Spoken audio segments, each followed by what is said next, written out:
Ações da Tesla derrete mais de 15% e registra a maior queda desde 2000. Desde a posse do Donald Trump, a empresa já perdeu 42% do valor de mercado. 15% aí foi num dia. Um dia, ontem, tá?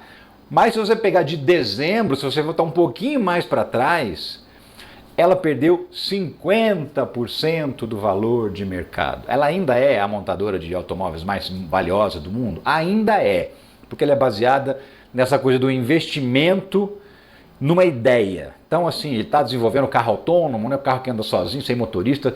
Quem acredita que vai ganhar dinheiro com isso, bota dinheiro. Então a empresa se valoriza. Mas se você pegar, por exemplo, o número de venda de carros, ela está lá embaixo. Nem passa perto do ranking das maiores vendedoras de carro do mundo. Mas ela ainda é a mais valiosa. Vamos ver até quando, né? Por quê? Quem é que vai comprar Tesla? Dá uma olhada. Vendas caem 70% na Alemanha em fevereiro. É a Alemanha, que é um país assim que tem uma população, principalmente na capital Berlim, né? Tem uma população assim ecologicamente preocupada, muitas vezes progressista, e aí é justamente quem compra carro elétrico, né? Quem pensa assim, vou comprar porque eu quero ajudar o meio ambiente. E aí descobre que o dono da empresa é um escroto, né? Para não falar a real, que é do bigodinho lá da Alemanha, para não desmonetizar o vídeo, mas enfim.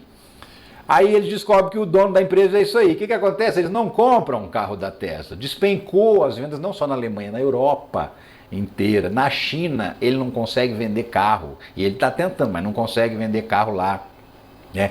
Além disso, a empresa é tão identificada com esse sujeito fascista que gerou um ódio a ele e a empresa está sendo alvo de vingança. Tem gente botando fogo em concessionária, metralhando concessionária, jogando coquetel molotov em carro, e isso lá nos Estados Unidos, tá? Não só lá, na França também aconteceu, de depredarem, destruírem concessionárias da Tesla.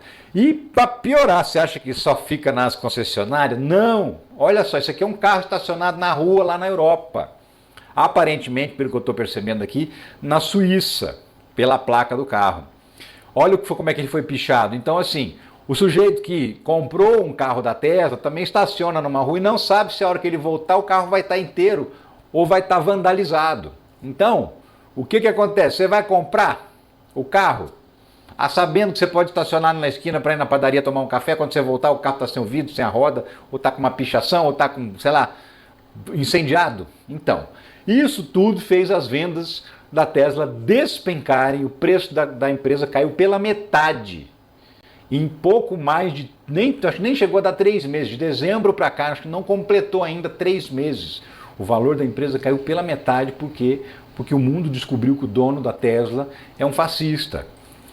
Carlos Slim versus Elon Musk, bilionário mexicano rompe contrato com a Starlink após post no X. Entenda o caso. Quem é o Carlos Slim? Carlos Slim é um bilionário mexicano da área das telecomunicações. Ele tem empresa de satélite, ele tem empresa de telefonia, de TV a cabo. Por exemplo, no Brasil ele é dono da Claro, da Embratel, da NET, TV a cabo, tudo dele, tá? E ele é dono de uma empresa chamada América Móvil, que é uma empresa, um conglomerado de empresas de telecomunicações que tem atuação em vários países da América Latina. O cara é um bilionário, um dos maiores bilionários do mundo também. Aí, Elon Musk, né? Sempre Elon Musk fez o quê? Chega um sujeito, postou um tweet acusando o bilionário mexicano Carlos Slim de ter vínculo com narcotráfico. Esse perfil aqui que você está vendo aí, ó. Olha lá, traduzido embaixo ali, do meio para baixo. Carlos Slim é um bilionário mexicano que vale mais de 70 bilhões de dólares. Ele é o maior acionista em ações negociadas publicamente do The New York Times. Ele também é conhecido por ter laços significativos com os cartéis de drogas no México. Você não se torna bilionário no México sem fazer parte da rede que é controlada e protegida. O New York Times sabe com quem seus donos estão conectados e está promovendo a narrativa que apoia os interesses comerciais de Carlos Slim e seus parceiros. Então, assim, o New York Times está fazendo o jornalismo que é certo, de oposição ao Donald Trump. O jornalismo é sempre de oposição, né? É o jornalismo tradicional. E aí, para combater isso, para brigar com o New York Times, ele está dizendo que um dos sócios do New York Times é ligado a traficantes de drogas. Tem prova disso? Nenhuma. Tem evidência? Nenhuma. Tem suspeita? Nenhuma. Tem uma investigação aberta em algum lugar do planeta sobre isso? Não. Tá? Aí o Elon Musk, se achando muito inteligente, pega lá o post do cara e olha lá, posta, compartilha, né, retuita, com aquele emojizinho, com a carinha, com o óculos ali, como quem diz assim, estamos de olho, seu Carlos Slim. Detalhe, a Starlink, a empresa de satélite do Elon Musk, tem um contrato de 7 bilhões de dólares com as empresas do Carlos Slim para expandir a atuação das duas empresas. O que o Carlos Slim fez depois desse tweet, depois desse emoji aí? Corta o contrato, um abraço, tchau e benção, Elon Musk.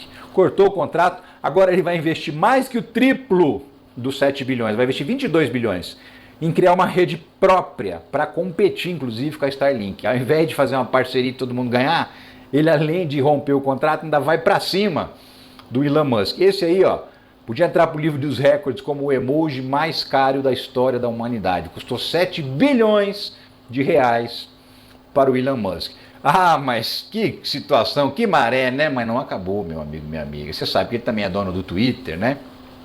E desde que ele comprou o Twitter, o preço, o valor de mercado da empresa caiu quase 80%, para ser mais exato, 78,9% de queda. Quando o Elon Musk comprou o Twitter, ele pagou 44 bilhões de dólares. Agora a empresa vale 9 bilhões de dólares. O problema, se ele tivesse comprado com a grana dele só, azar, né? Perdeu. Mas ele comprou com o dinheiro dos outros, esse que é o grande problema. Tem muitos investidores que perderam grana nessa história do Elon Musk comprar o Twitter. Inclusive, foi através disso que se soube que é possível medir a perda de valor do Twitter. Por quê? O valor de uma das empresas investidoras é medido conforme vale o Twitter, né? Quantos por cento de ações ela tem e quanto vale. E essa empresa que pagou 19 bilhões, investiu quase metade do valor que foi pago no Twitter, agora tem ações que valem 4 bilhões. Perdeu uma fortuna. E é um fundo, tá? Um fundo que administra dinheiro de cidadão comum, que coloca o seu dinheirinho na poupança. Então, o cidadão comum se lascou comprando ação no Twitter também. Então, por aí você vê como o americano médio percebeu, se tocou que caiu no golpe, né? Porque continua muita bravata, muita briga, muita gritaria, muita ameaça, muito eu faço, eu aconteço, America first, make America great again, mas o que tem? Inflação, empresas perdendo valor de mercado, empresas que são ligadas ao governo despencando as ações, até coquetel Molotov estão jogando nos carros do Elon Musk, meu amigo e minha amiga. Esse é o resultado da eleição de Donald Trump nos Estados Unidos. E é para esse cara que a extrema-direita está pedindo socorro aqui no Brasil. É isso, falar o quê? Eu fico por aqui, mas eu volto a qualquer momento com outras notícias do Brasil e do mundo sobre a política, a economia e a justiça. Obrigado por ter ficado nesse vídeo até o final. Deixa o like. Se não deixou no começo, deixa agora. Um abração para você. Tchau.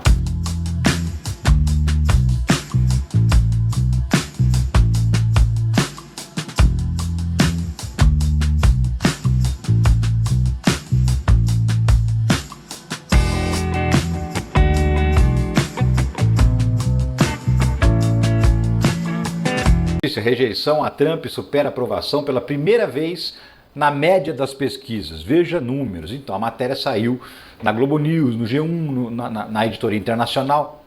Lá nos Estados Unidos tem pesquisas diárias de opinião a respeito do governo. Várias, inúmeras. Então, para chegar a um número médio, existe o agregador de pesquisas, que é uma ferramenta que calcula uma média das pesquisas, mas não é uma pela outra, não. É assim, conforme a pesquisa acerta mais, essa pesquisa passa a valer mais no agregador de pesquisa. Conforme ela acerta menos, ela começa a perder pontos no agregador de pesquisa. Então, cada pesquisa tem um peso diferente, todas elas juntas viram uma média. Esse é o agregador de pesquisas diário dos Estados Unidos, tá? E aí, desde que ele tomou posse, faz o quê? 51 dias. O que aconteceu com os Estados Unidos? Um monte de coisa. De bom, nada, conforme eu vou te mostrar agora. E não é à toa, né? Olha só como é que veio o gráfico. Ele tomou posse dia 20 de janeiro, olha lá. A rejeição dele era baixíssima em 20 de janeiro, ó. 40% desaprova, 51,6% aprova. Aí ele começa, tá vendo aqui que deu uma subidinha aqui? Ele começa com aquela história de botar os imigrantes para fora, fazer aqueles espetáculos midiáticos e tal. O americano adora, ele dá uma subidinha, foi a única alegria dele no governo inteiro. De lá para cá, dá uma olhada no gráfico, o verdinho, que é a aprovação, vai caindo, caindo, caindo, caindo. A aprovação, que é o laranja de baixo, vai subindo, subindo, subindo, subindo. E chega no final, se encontra, até atravessou, tá aqui, ó. A desaprovação hoje é maior do que a aprovação do governo Trump. Olha aqui, passando o mouse a gente vê. Desaprova, 48,1.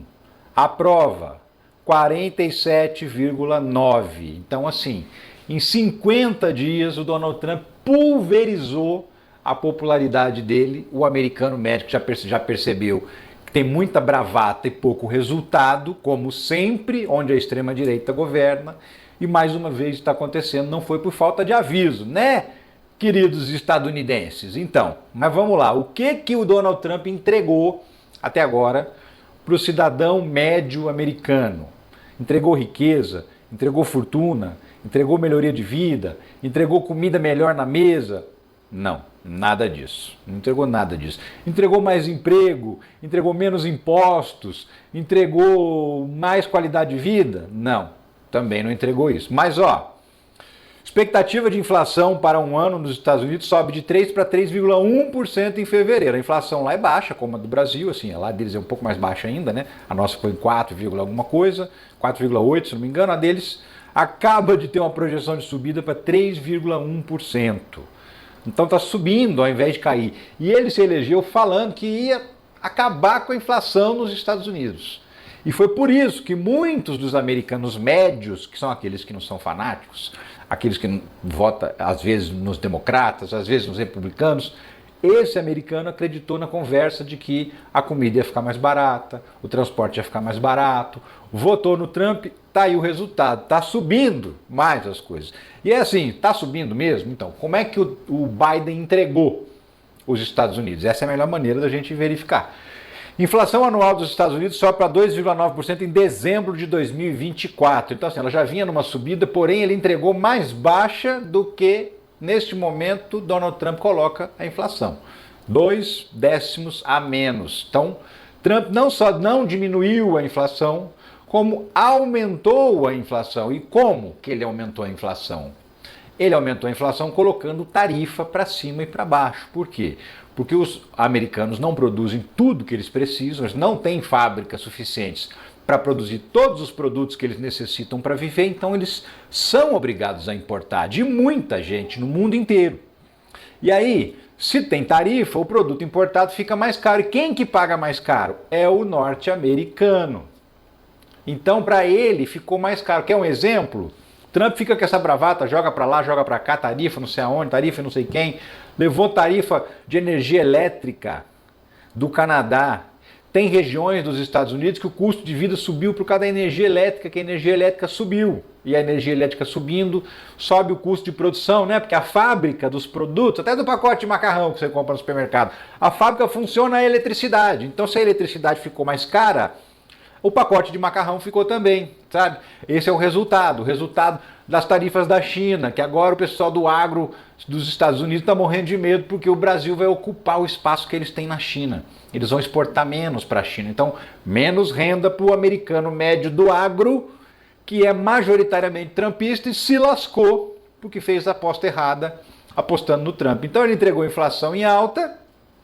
Tarifas de Trump levam empresas a perderem 4,3 trilhões de dólares em valor de mercado. Você sabe quanto que dá isso?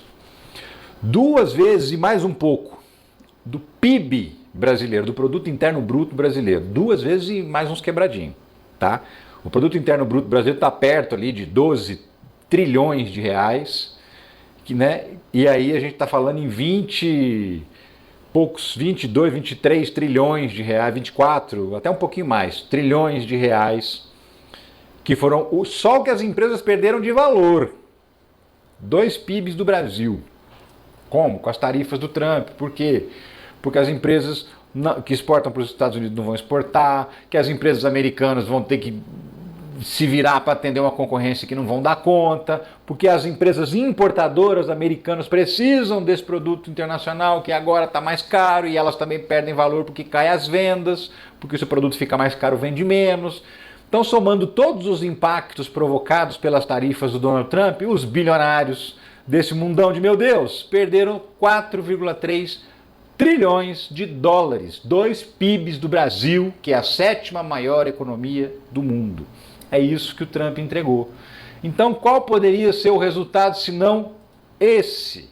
A desaprovação aumentar exponencialmente, a aprovação despencar ao ponto de que em 50 dias ele queimou todo o capital político que ele tinha.